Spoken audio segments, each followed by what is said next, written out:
Welcome to the Westport Library. Today's program will begin momentarily. Supported by Verso Studios, created locally and shared with the world.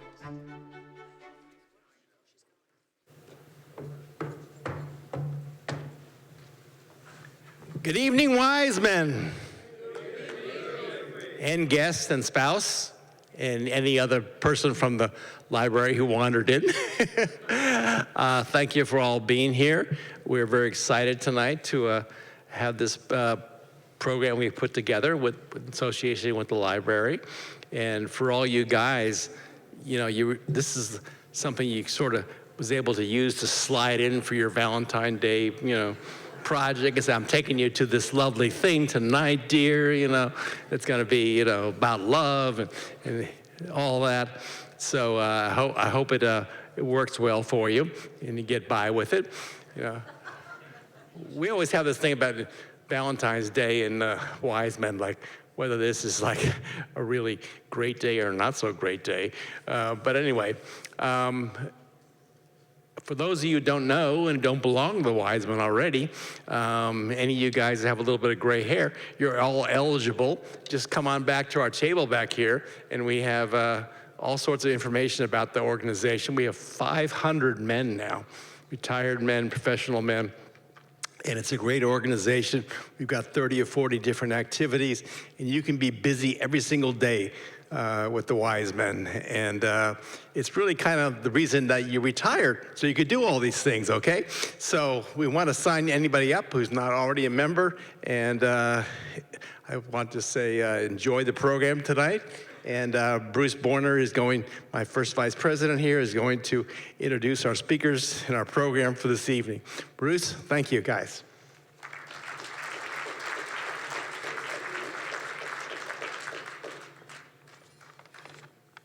Good evening, wise men and others. Foster Hirsch is a professor of film at Brooklyn College and the author of 16 books on film and theater, including Otto Preminger, The Man Who Would Be King, The Dark Side of the Screen, Film Noir, A Method to Their Madness, The History of the Actor's Studio, Love, Sex, Death, and the Meaning of Life, the films of Woody Allen. His latest book is Hollywood and the Movies of the 50s, The Collapse of the Studio System, The Thrill of Cinerama, and the Invasion of the Ultimate Body Snatcher, Television. The LA Times called this book ambitious and somehow still intimate.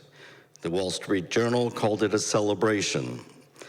The New Yorker said the book has eloquence and an eye for detail. And perhaps the ultimate accolade came from Publishers Weekly, who said cinephiles will want to dig into this. Melissa Newman is an artist, teacher, singer, and occasional writer. Her book, Head Over Heels, Joanne Woodward and Paul Newman, is a welcoming invitation to the private world of Joanne Woodward and Paul Newman, one of America's most iconic couples. Melissa affectionately curated hundreds of photos of her parents' lives. Kirkus Review said the book beautifully captures Newman and Woodward's lives together. Publishers Weekly called it an enchanting tribute to one of Hollywood's most mythologized couples. I didn't know that was a word. Heartfelt and charming, says Library Journal. Vogue said it captured their lives together and their love for each other. And Town and Country called it gorgeous and fascinating, a visual love letter to her parents. Foster and Melissa will share the stage tonight and talk about each other's recent works and how Hollywood celebrates the idea of love. Ladies and gentlemen, on this Valentine's Day, please give a warm welcome to the Westport Public Library stage, Foster Hirsch and Melissa Newman.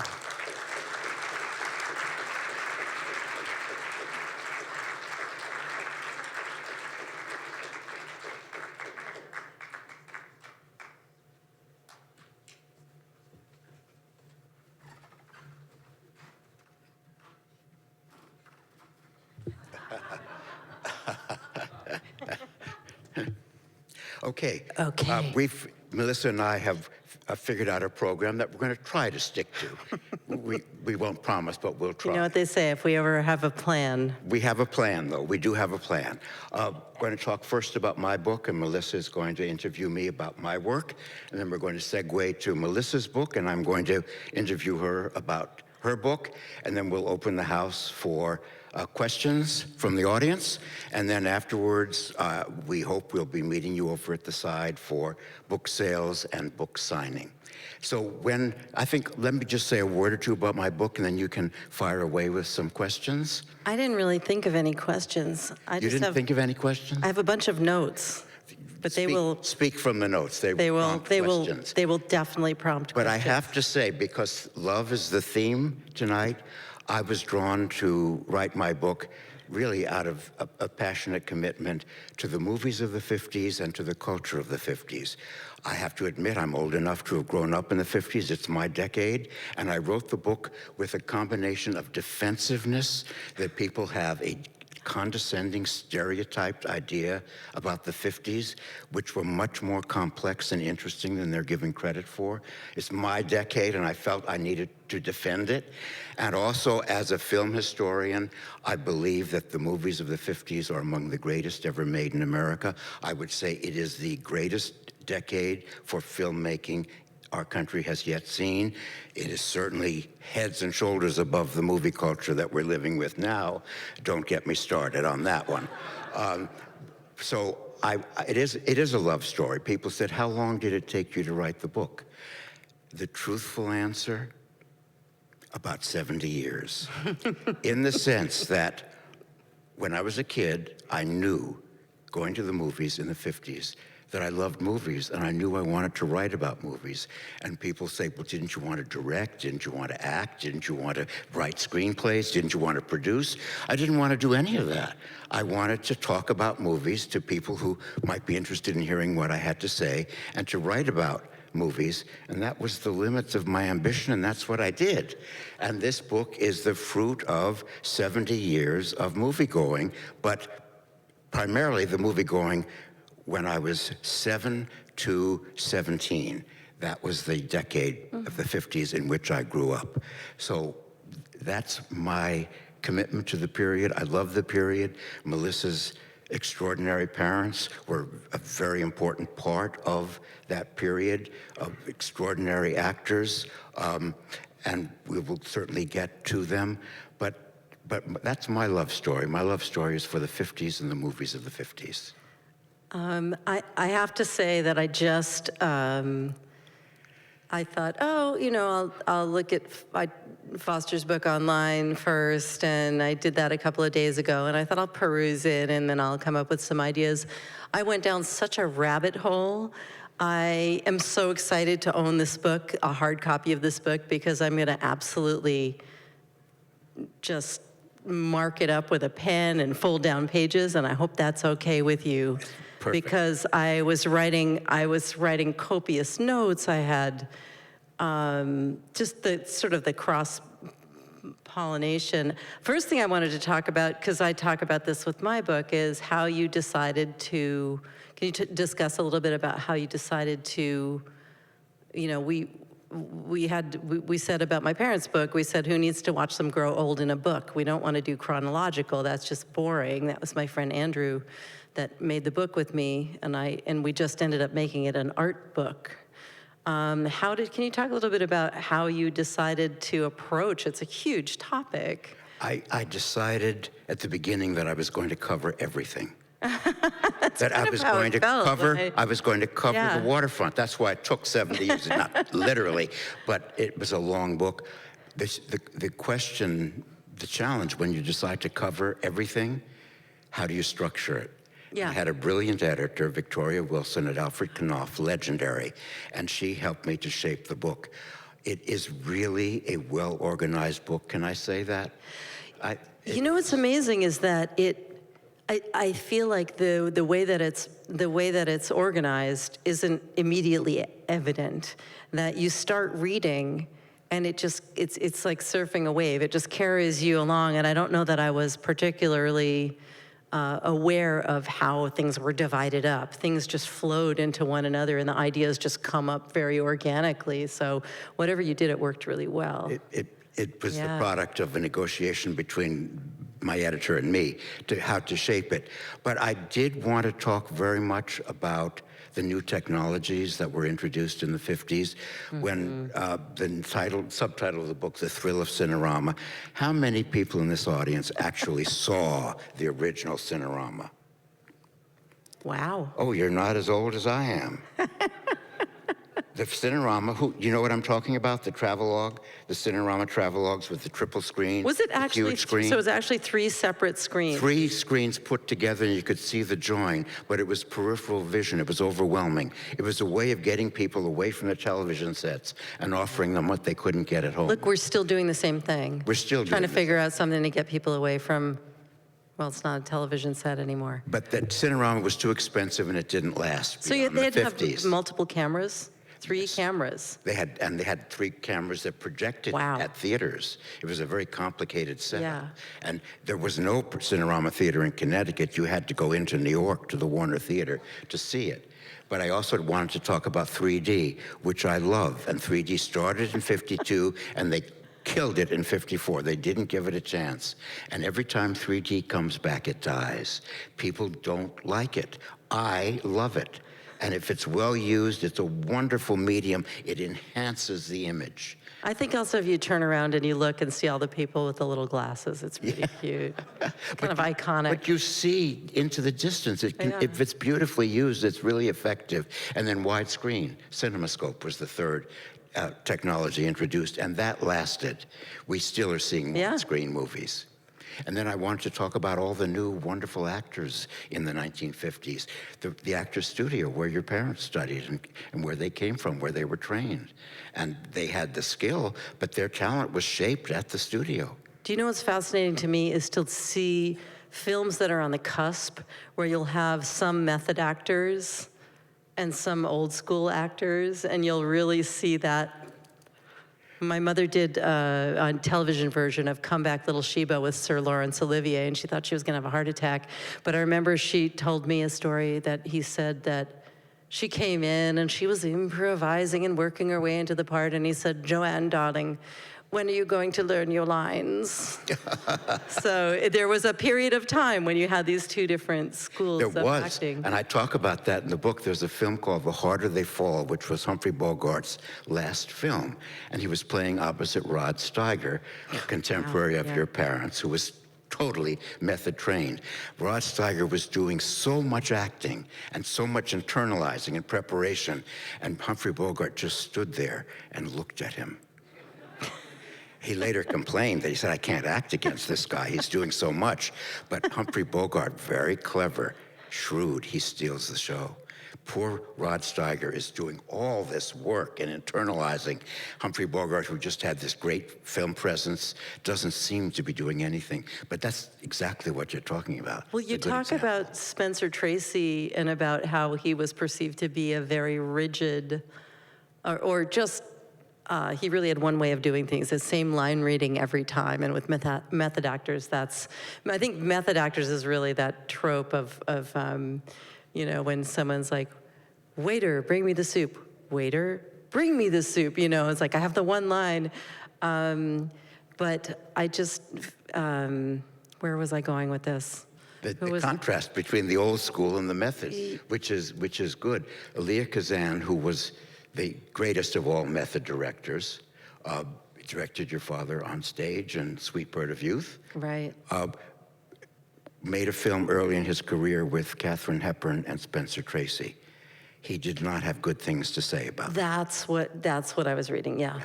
He thought they were movie stars who were projecting personalities, and they were immune to direction. He couldn't bear them, and the film he made with them, Sea of Grass, he said, "It's the only film I've ever made that I'm ashamed of. Don't go to see it." And don't. It is terrible. And they're terrible in it. Well, you talked about the fact that certain stars developed a persona, and that it was the persona that was, people were hiring a persona. They weren't hiring someone to embody something. But my mother, it was interesting because you talked about the fact that the line reading, that they pointed out that, Spencer Tracy, every time they shot the scene, the line reading was exactly the same. But my mother said that he was the best listener, and she said acting is all about listening. But still, that doesn't move you into a different character. No, so yeah, it's the same character, Yeah. but he was a great movie star. Yeah. But because he did have a presence and he could listen, but he was the same. Yeah. It was Spencer Tracy, and people wanted Spencer Tracy. They didn't want Spencer Tracy disguised. Yeah. So that was what a movie star was. And very unkind to Katharine Hepburn, who obviously was Katharine Hepburn in every film. Yes. But that's why we love her. Or not.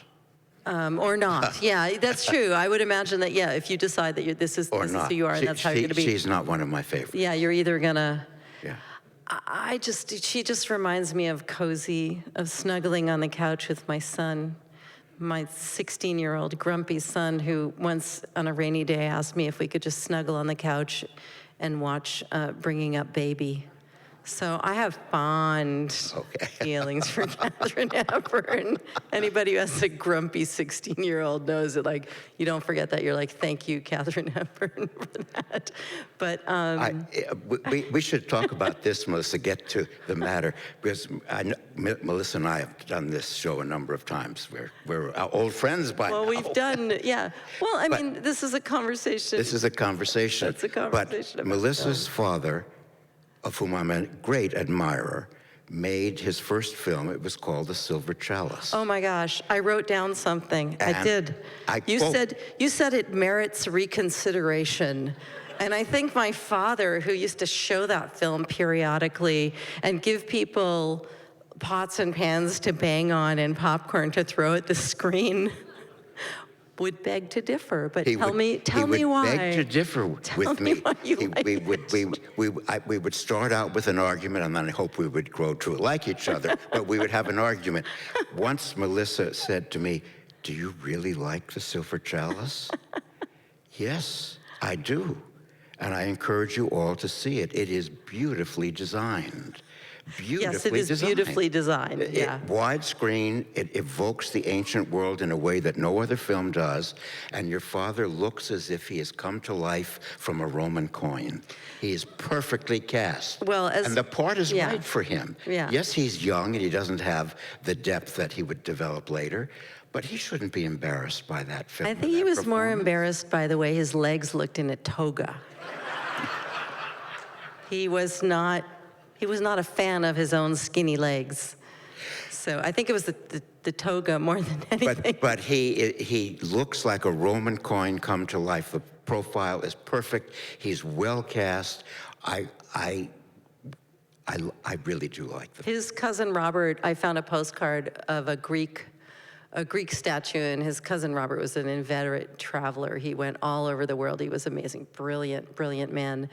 And he sent a postcard of a Greek statue, a Greek god that said, "I had no idea you had so many relatives in Greece." Yeah. So yeah, I know. And I do mention in the book, especially Three Faces of Eve, that is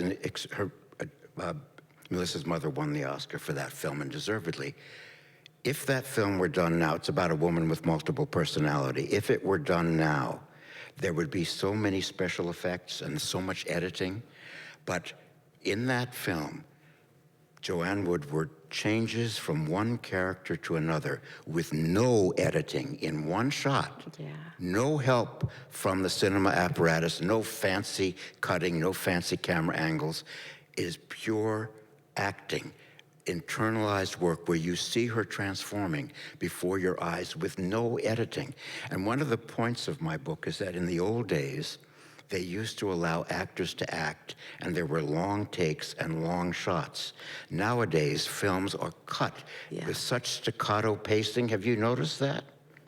That films cut to account for the attention deficit syndrome that this culture suffers from. Yeah. And every film is over-edited, and it undermines acting. I'm looking at you, Christopher Nolan, and Oppenheimer. After every line in that film, there's a cut, and there's music poured over the dialogue, so you can't hear about 60% of the dialogue of that film. Totally different from the style that was actor-friendly from your parents' generation, and it was a different method of making movies. Well, and also it was the trajectory from stage acting to screen acting. I was really raised to believe, and I think both my parents sort of agreed that, stage acting was real acting. It's really, really different.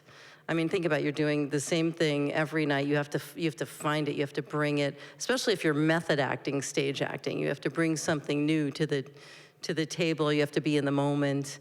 And there's no editing on stage. And there's no editing. There's continuity. You have to just find it. And I think that, the acting, that it grows out of that. And then, especially when you get to television, that just, that made salad out of everything. But the long takes and the dialogue tradition that your parents were part of and grew out of is no longer a part of contemporary filmmaking, because the attention span doesn't allow for a character to sit there and watch actors talking to each other. There's nothing to me more cinematic than two characters sitting there talking. Nowadays, it has to be the camera's constantly moving, edit, cut. You need so many distractions because the filmmakers don't trust the audience to have the commitment or the attention to listen to dialogue. I think it would be very frustrating to be an actor in today's contemporary filmmaking.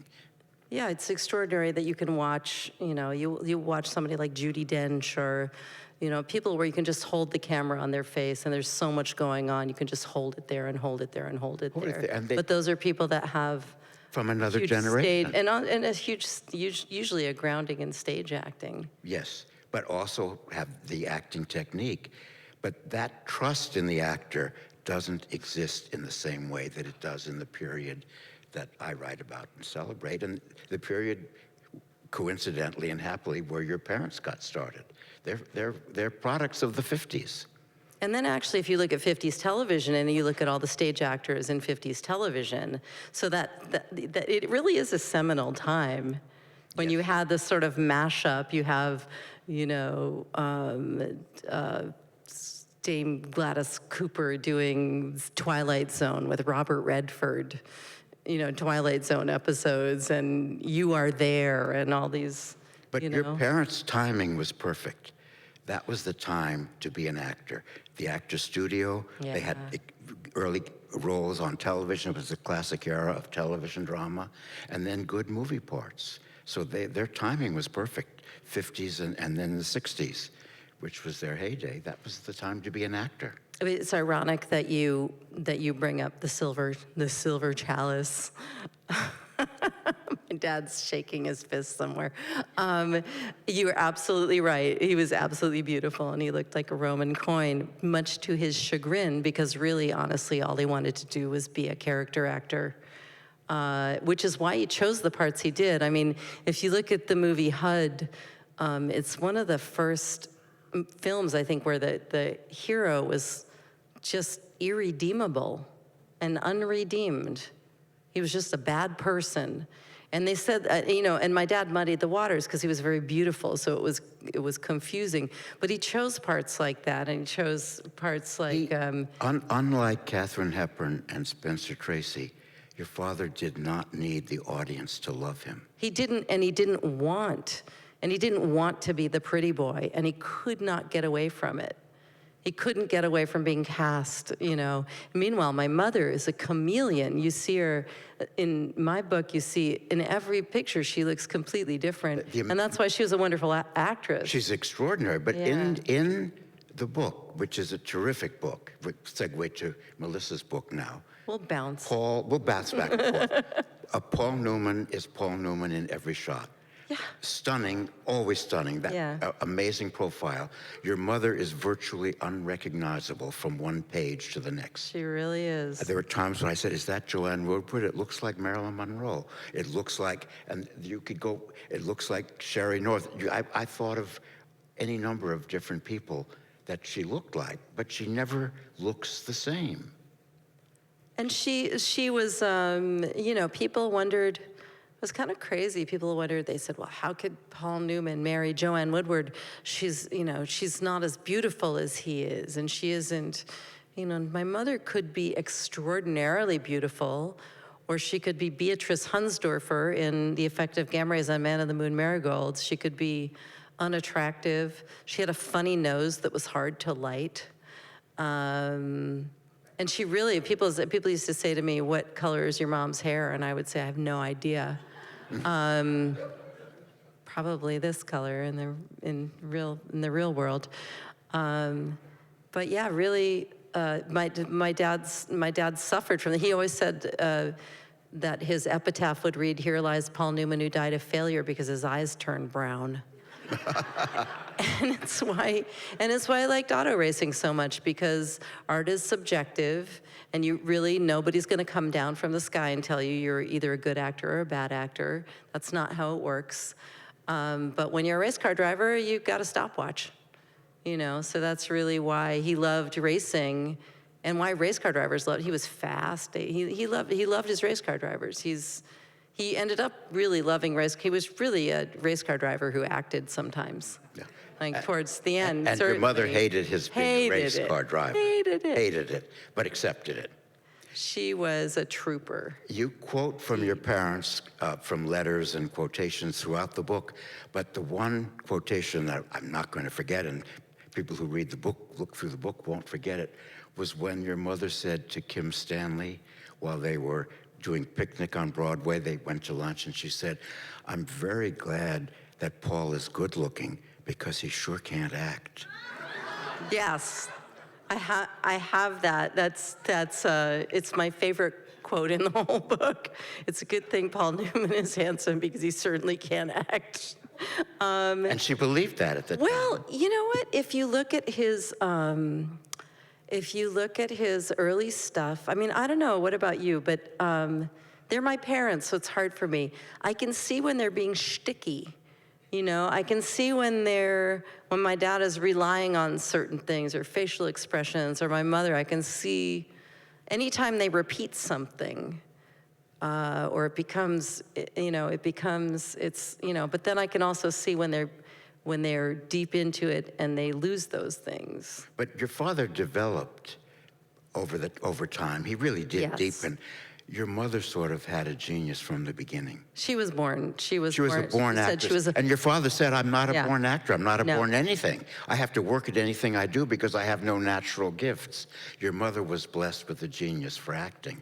I mean, We have a quote in the book, because we were talking about, you know, how you put a book together, and that we decided not to do chronological. And my friend Andrew said, let's just make an art book, which was brilliant, because then we just got to think about, oh, how does this picture go with this picture? And we wanted almost like a subliminal, you know, every page is different. We were combining photographs that were from 1957 with photographs that were from 1978, because the color palette was the same, or there was a gesture, a hand gesture or something, or a negative space that was similar. Oh God, I forgot where I was going with this.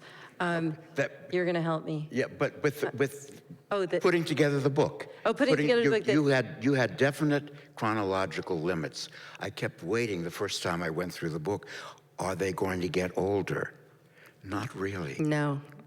You keep them in the bloom of their extraordinary youthful beauty, Yeah. but you don't take us through the years deliberately. That was a choice. Yeah, I mean, there is, I think one of the last photos in the book is from the 70s, but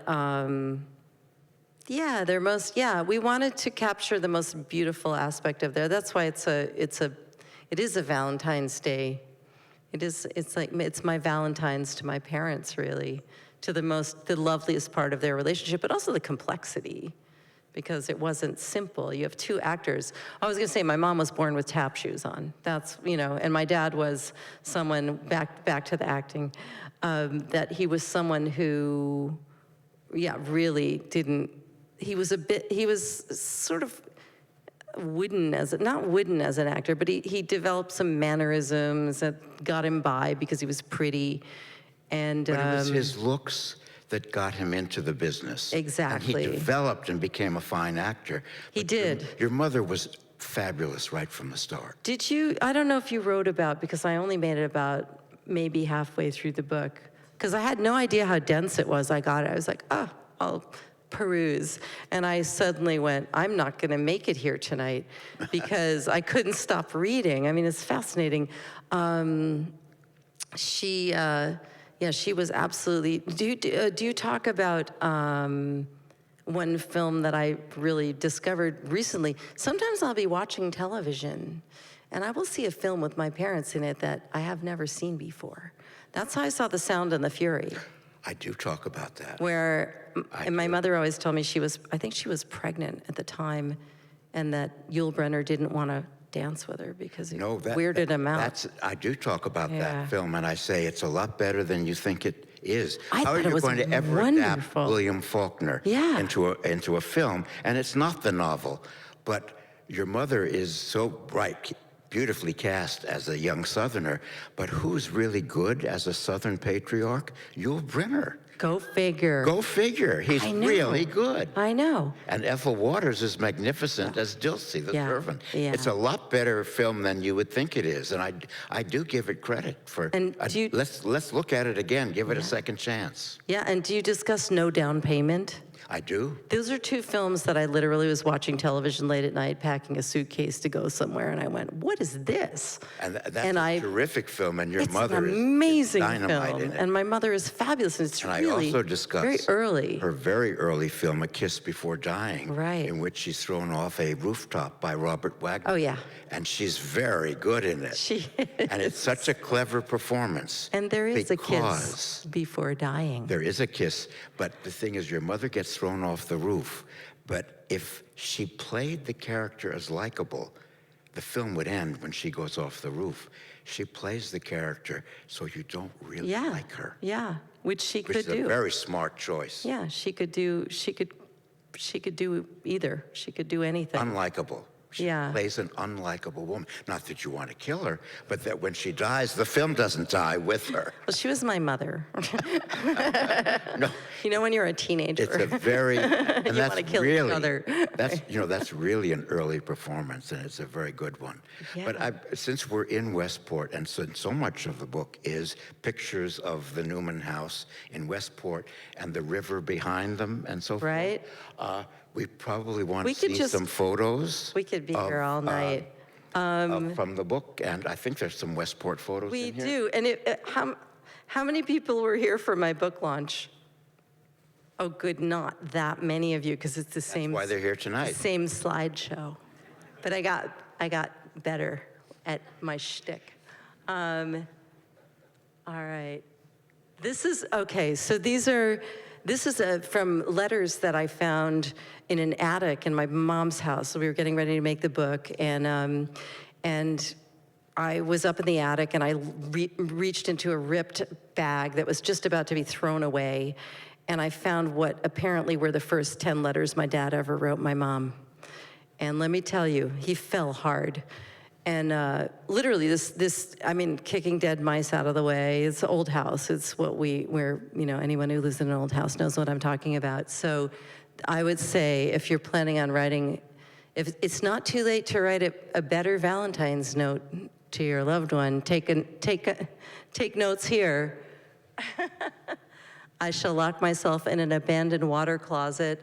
I love you so very much, and shut my mouth and carry on in silent communion with your soul. That's called falling hard. If you want to know what it's like to be raised by movie stars, this basically says it all. This is Mummy who, was getting ready to go out, and there was that mother.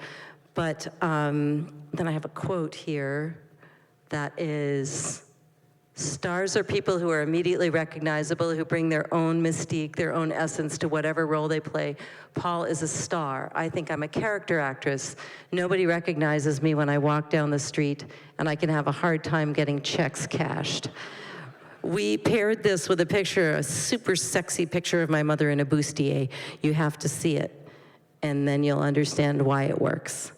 This is my mother. This is the mother I know. This is the mother that anybody who knew her in Westport knew. The mother who knew where everybody was, who schlepped everybody to the ballet lessons. That's Caroline Murphy in the corner, who deserves her own book. She's one of my favorite human beings. My husband's favorite bowling partner. My mother was talking to somebody once, and I said something about washing dogs in the sink, and my mother looked at me and said, "I've never washed a dog in the sink in my life." And I thought, I think there's evidence that you have.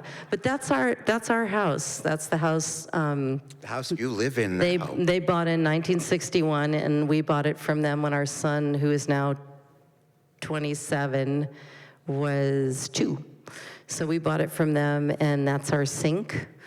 That red and white spoon behind them is the dog food spoon that was always in the house, and it is now in the drawer.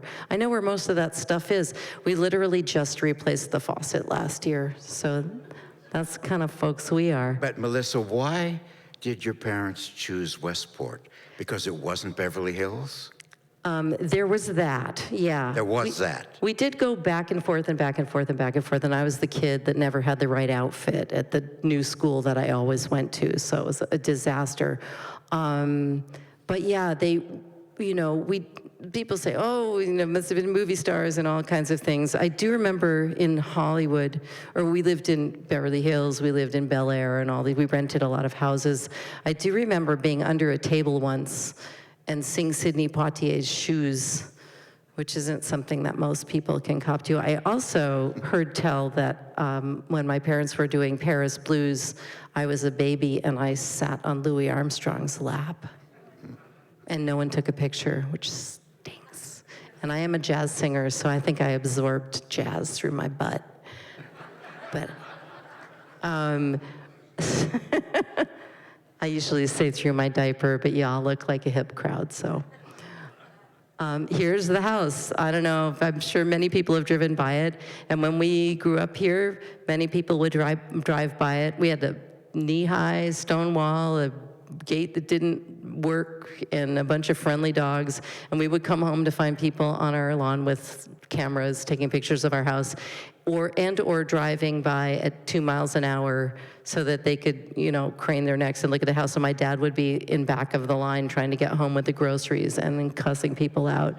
And that is the river that runs because when we bought this house, my parents moved across the river to a house, and there's a footbridge. And honestly, for 12 years, once we moved there with babies and barbecues for 12 years, back and forth, was really, really beautiful. They were wonderful grandparents and gave us all permission to be artists, which is really cool. This is why I had to make a book. These are all the photographs. Everywhere we ever lived, there were walls like this. My dad would walk around with mouthfuls of nails and hammer, and he would make walls like this everywhere we ever lived, whether it was California, whether it was Connecticut. This is not the only wall like this. You can see a picture of my dad riding a horse, and you can see a picture of my mother in the stripper wearing nothing but fishnet stockings and balloons. Those are our family photos. And when I used to have them, just those 2 pictures actually of my parents in a house that we lived in before we bought this house, and people who didn't know me would come over and ask who they were, and I would just say they were my parents, and then I would walk away, which is fun. That is what you look like when you're 9 and everybody is focusing their attention on you. And we had 2 of these. This is what I say, this was the aspect of my father that I think most people didn't know about. This is the part of him that made him so good at doing things like opening a camp for kids with life-threatening diseases. How many people know about the hole-in-the-wall camps?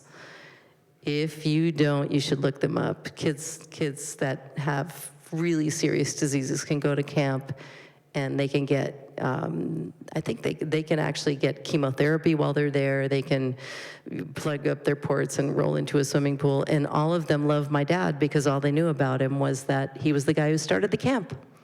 And that was a kind of a place where he liked to be. It was something he could really own. But I can introduce something that maybe you can't say, but I can say. But I've done some research, and there's an extraordinary statistic connected to Melissa's father. Relative to his income, Paul Newman was the most philanthropic man in history. Thank you. In many ways, what you're describing is the family living in Westport rather than Beverly Hills. Westport is wonderful. It's not Beverly Hills. If you're a movie star, you don't live in Westport. They chose to. But wasn't he trying to escape from his great beauty and then later his great wealth and success? I think it was also, too, their closest friends here were, they were writers. There were a lot of writers in Westport, a lot of artists and a lot of writers. And so what I remember growing up with mostly were writers, opera directors. Frank Corsaro was an opera director. Stuart Stern was their closest friend. He lived here for quite a while. He rented a house here because they were here. So absolutely, I think it was more genuinely artistic, they felt, and away from the... Or more real. Yeah, more real. authentic. More yeah. authentic. But yeah. Did any of you see Paul Newman at the Westport Playhouse in our town or on Broadway in our town? Wow, lucky Terrific. people. But I think I mentioned this to you, but I think it's worth mentioning because it reflects so much of what we get from your father in the book. Our town was staged so that Paul Newman, as the stage manager, entered so that you could not applaud him. It was the avoidance of a stage entrance. Yeah. You couldn't applaud him. He was there and there was no room for applause. And in the curtain call, he refused to step away from his cast to take a solo bow. Absolutely. He bowed with the entire company. Yeah. I thought those two gestures showed that he was not going to play the autocratic movie star. That was not the role he wanted to play in life or in the theater, in his career. This makes me think of something in your book when they're talking about making artisanal films. You mentioned The Little Fugitive, which was one of my favorite films. These were little tiny films that people made out of sheer love of making movies. And Shadows by John Cassavetes. And my dad used to lament the fact that, I have a photograph that usually goes with this, but I'm having trouble multitasking. There's too much going on. But he used to lament the fact that later on in his career, he felt like people would just come, they would bring their briefcase, they would do their job, and they would go home. And I think when you talk about there are wonderful independent films. There is actually more space for that because There's more space. Because of streaming, but almost like an embarrassment of riches. But that we're coming back to these sort of handmade films. But when they made Rachel, when they made Marigolds, they did it in Connecticut. They did it so that they could go home every night. Which I have to say, my mother playing the part of Beatrice Hunsdorfer is a horrible, horrible person. And method actor, brought Beatrice home every night. And it was a nightmare. It was a genuinely difficult time for the family. I think my parents were going through a rough time as well, too. So it was really like that and Beatrice Hunsdorfer all at the same time. But they would, Rachel, my dad was nominated for Best Director, I think. Yes, and he was a good director. He was, and I think he also, given that his trajectory eclipsed my mother's so quickly, he really spent his entire life trying to find projects to do with my mom to show the rest of the world how extraordinary she was, because he really believed she was the best actor. But I think what he loved about that film, we used to have a sign on the wall that the entire cast had signed for my father saying, saying that we were all virgins before we started this, and that this was a labor of love, and it was the most beautiful deflowering anyone has ever had, and you know, all these people like Dee Dee Allen is a famous film editor. People worked for very little money, and they really did it out of the sheer love. And they would come home, you know, they would finish work, and they would come back, and they would barbecue every weekend, and they would discuss the film, and it was a making, a coming together, and a making of a piece of art in a way that I think he frequently missed, especially as time went. The further film got away from, I think, stage acting, I think, you know, because stage acting, you have it's built in, you have rehearsal, and you have to all work together. But I'm going to go through these. I know they're going to. I told us they're going to. Yeah, they're going to. I told them they can just get the hook. It's Yeah. fine. Stuart Stern, who took the photograph for the cover of this book, I'll only just go as far as we need to go because I got, you know, we'll just go as far as we do. But Stuart Stern wrote the screenplay for Rebel Without a Cause, and Sybil, several other, a bunch of other films, but several other films that my parents were in. Stuart met my parents. He met my father 12 days before my father met my mother, and then he fell madly in love with my father, and then he was really jealous of my mother, and then he fell in love with my mother. I mean, they became best friends, really, I think, cemented by, you know, whatever exasperation they had of loving my father. And Stuart went on to marry a ballet dancer who was much younger than he was, a woman, and they had a really extraordinary relationship until he passed away. I actually just saw his wife recently. And you talk about Rebel Without a Cause, sure. and about Sal Mineo. Actually, Melissa, I think we need to bring this to a No. close. We can go on and on, but I just wanted to tell them a few things about your book. What? Melissa My book? offers an introduction, about 5 or 6 pages, and you can see that she really can write, and she has a way with words, but also it's clear you're not going to tell us everything. You hold back. You're going to tell us what you want to tell us. You say very temptingly, it was not all a fairy tale. In other words, there were difficult times. True. And your parents, being actors, were probably not easy people. Actors are not easy people. So, but you don't want to share that with us. You want to present them in their youth and their beauty and their simplicity. And you said it's all real. It's all real. But the book is a gift to them, to yourself, and to us. And you didn't want to complicate it with dark elements. Well, I think some of the, I think what I find most fascinating about them is that they were, you know, the situation was impossible.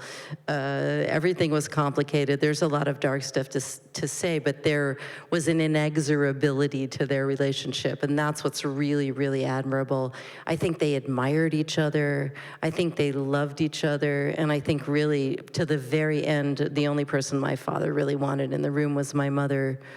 At the very end, and I think in terms of admiration, in terms of, you know, there was drama. My mother was really tempestuous. My father was impossible, in the way everybody's dad is impossible. But that you don't present that to us in the book. Well, yeah, I wanted to. I mean, I think some, you know, is the comment about my dad not being able to act. No, you know, all that, like, it's alluded to. It was a complex. You know, but that was half the fun of it. But is there another book about your telling everything about growing up with movie stars? Is that something you want to do? No, I'm halfway through an apocalyptic novel of magical realism that I'll probably never finish. We'll just leave it there. But I can say you are a writer. It's clear you have a voice. And you are an extraordinary writer. I can't wait to get home and start marking my book up. I mean, these were my notes from just a perusal, and we didn't even get to half of them. I wanted to talk about, you've got to come back. I just want to talk about your book. I want to talk about, you know, you talk about race, you talk about. Thank you. I just have brought show and tell really fast.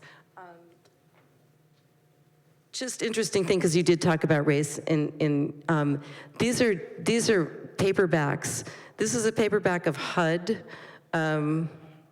I started collecting these, I don't know why. And this is Paris Blues. And we never got to this, but I always think this is fascinating because, what's her name? Patricia Neal. So on the cover of the book, she's white. Inside these pages, she's a black woman. And they just decided it was just too complicated. But like, it's also so weird that she's still a black woman inside the book, but she's white on the cover. Paris Blues, this amazing picture it's a picture of Dexter Gordon on the cover. In this book, Paris Blues, which my parents made with Sidney Poitier and Diane Carroll, there is no white couple. So we never even, so that's like a whole, we gotta do that sometime. Yeah, and fascinating. I do talk a lot about you that. Do. There's a whole chapter on race film. yeah. Are we going to have time for questions? There's time for questions. Before we have book sales and signing later. How are we going to handle the questioning? There we go. Okay, we can do that. If you'd like to ask a question of Melissa or Foster, by the way, this has been fantastic. Very, very introspective. Most interesting.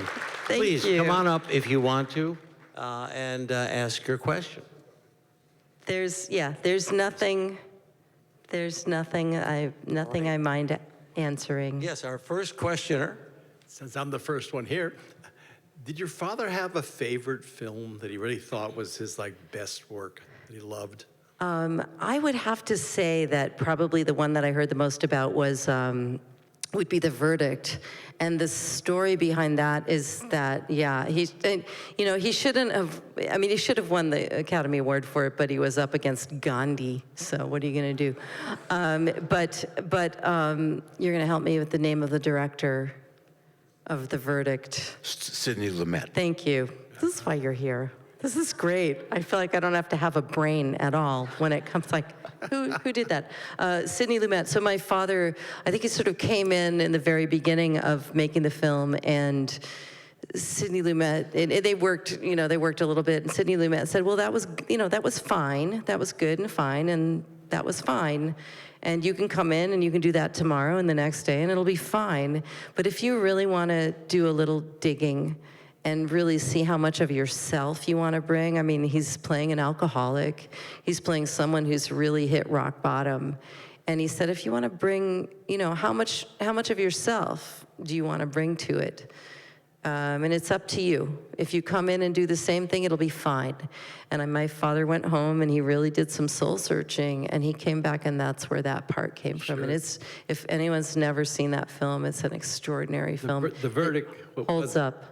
The Verdict was a very mature film. I'm kind of a Cool Hand Luke guy myself. Well, Cool Hand Luke is classic. I can't watch I can't hear Plastic Jesus without sobbing. So, yeah.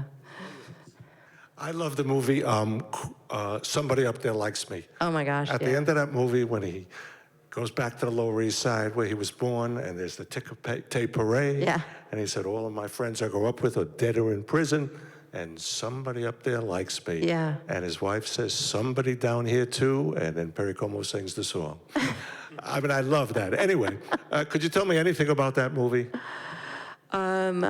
We have some amazing photographs from that film hanging in our house. One of them is, I guess Frank Sinatra had come to visit my dad on the set. So we have an amazing picture of my dad with Frank Sinatra. And my dad's all, he's all wrapped up getting ready to fight, and he and Frank Sinatra are whispering to each other, and it's extraordinary. And there's a boxer getting up. I'm not sure who took the photograph, but yeah, he spent a considerable amount of time, I think, with Rocky Graziano. When you're a movie star, you get to learn how to box from Rocky Graziano. You get to shoot pool from, he's a champion pool player. Jackie Gleason. No, not Jackie Gleason. No, not Minnesota Fats. No, I'm so bad, and you can't help me with that. Look it up. Who taught him to? But guess who taught my mother how to strip for the stripper? Thank you, Gypsy Rose Lee. Yeah. So there you have it. And Bob Bondurant, I think, was taught him how to drive. So race cars. I know. Pretty amazing. Thank you. Cheers. Anybody else? Questions? Okay. Come on up, Bob.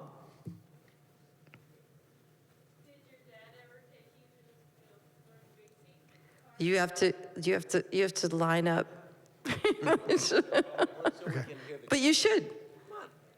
I hear all kinds of stories about Robert Redford and your father, because Redford, of course, had a house in Weston, which I'm sure was because of your folks. Yeah, and I hear all kinds of stories about the pranks they'd play on each other. Oh my God. Just pranks in general. My dad was. They were no slouches when it came to pranking. Yeah, the Robert Redford one. The only thing that kept my dad and Robert Redford from being the absolute best of friends was that my dad was notoriously on time and prepared for everything. Like, he never was late to work a day in his life, and Robert Redford, not so much. But they loved each other like brothers. So yeah, I think Robert Redford had a junked Porsche delivered to my dad's driveway, and then my dad had it cubed and talked to the real estate agent and had it delivered into Robert Redford's living room. So there. And my dad there were a lot of pranks. I think, what's his name? Oh, geez, this is bad. You would have all these answers, and I can't even articulate. Not Judge Roy Bean. Oh, Buffalo Bill and the Indians. Who directed that? Robert Altman. Robert Altman. He fried Robert Altman's gloves in hot oil for some reason, and Robert Altman was really upset about that. And I think he filled my dad's trailer with live chickens. But my dad also, with George Roy Hill, he walked into George's, I think it was George's, he walked into George's office and cut his desk in half with a chainsaw. So yeah, they didn't mess around. Yeah, their pranks were pretty pranky.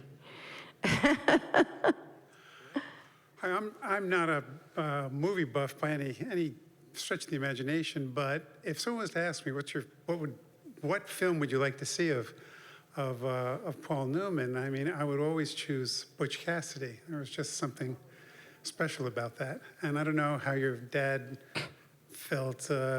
Was he proud of that film? Did he like that film? I think it shows. I think George Roy Hill was probably his best friend ever, who directed it, and he directed also The Sting, and they had it. George was great. He was an incredible curmudgeon, but really talented. Also very into music. He played Bach on the piano.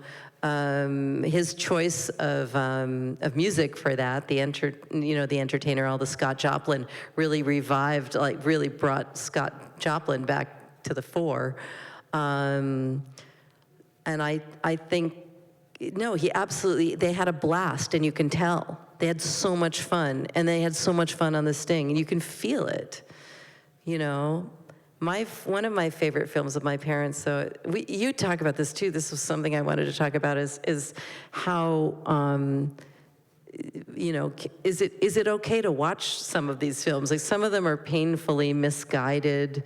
You talk even about the movies that are trying to address race in the 50s, and how they're, well-meaning but misguided. But A New Kind of Love is the silliest movie, and evidently my mother brought the script home showed it to my father, and he said, "This is the most horrible thing I've ever read in my life." And my mother burst into tears and said, "I helped raise your children and our children, and now I get a script where I get to wear beautiful costumes and have my hair done, and you don't want to do it." And my dad said, "I changed my mind, it's the best script I've ever read."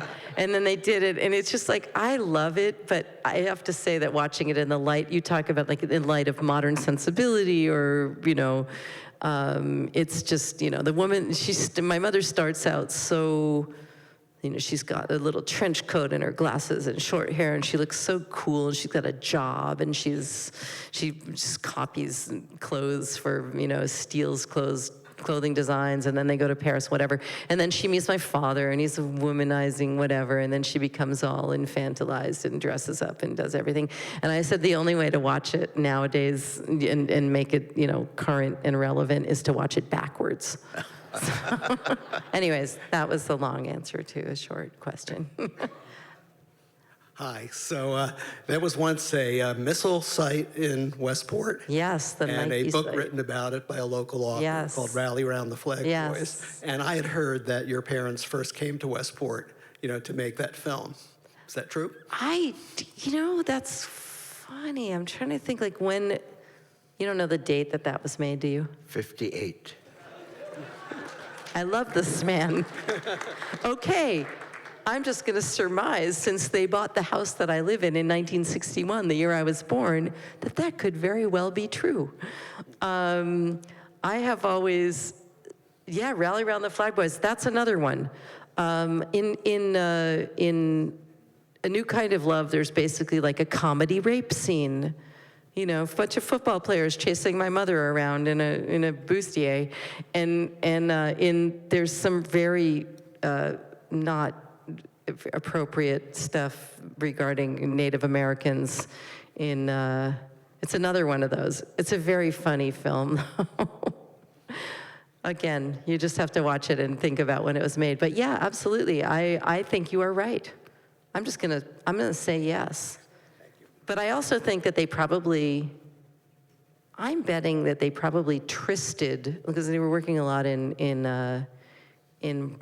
Broadway. They probably trysted at the Silver Mine Tavern. I'm just guessing, because people seem to do that there, right in Norwalk. Thank you. Okay, so thank you all very much. This was just wonderful, and thank you, Melissa and Foster. Thank you, Foster. Please stop by and check out the books. They're right over here. Thank you. And get a signed copy. Thank you. Thank you very much. Thank you. I have so many questions for you. Okay, you two, Yeah. I am here to